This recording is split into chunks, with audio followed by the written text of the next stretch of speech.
In today's video, we're going to take a closer look at what inflation is and how it's measured. Now, shifts in supply and demand, they're pushing some prices up and other prices down all the time.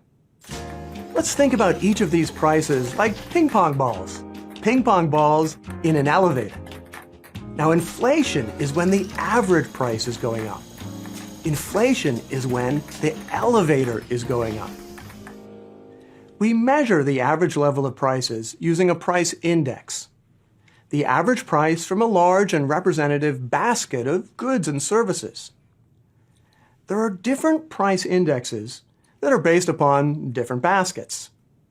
The Consumer Price Index, or CPI, it's based on a basket of thousands of goods and services which are bought by consumers in the United States.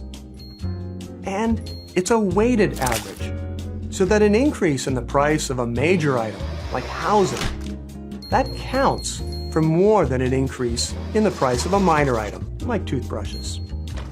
The inflation rate can then be measured as the percentage change in the index over a period of time, say a year. So let's take a look at the inflation rate in the United States as measured by the CPI.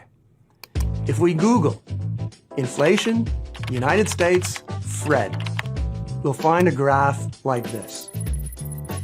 The graph shows us the CPI. Now, this index is defined so that the average price in the years 1982 to 1984, that's set equal to 100. In mid-2016, the index was 239. So that means that over the past 33 years, prices on average have more than doubled. Now, that doesn't mean that we're necessarily worse off today than in the past, because wages have also gone up over this time period. And in fact, wages have gone up on average by more than prices.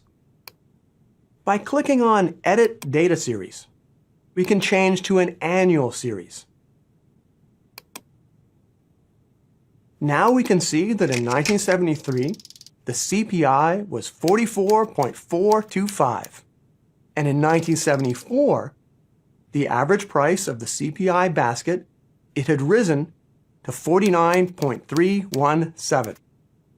We can now calculate that the rate of inflation over this year was 11.01%. The calculations can be a little bit tedious, so let's have Fred do the work. We'll change the units to percent change from 1 year ago. We now see the annual inflation rate in the United States from 1948 to 2016. Notice that in 1974, the inflation rate was 11.01%, just as we calculated.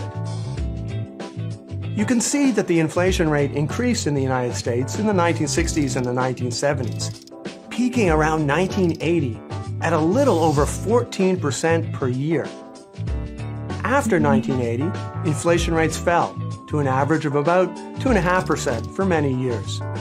Inflation even turned negative, a little bit of deflation, very briefly during the 2009 recession. Even in the 1970s, the United States has had a relatively low inflation rate by world standards. As a point of comparison, let's consider Venezuela today. In Venezuela, the inflation rate in 2015 hit 180%. And it didn't stop. It's estimated that in 2016, the inflation rate in Venezuela will hit 500% or even higher.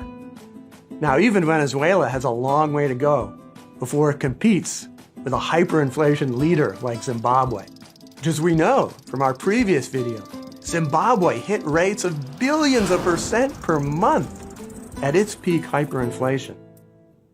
Okay, now that we have a better idea about what inflation is and how it's measured, we're going to look in more detail at the causes and the consequences of inflation. That's up next.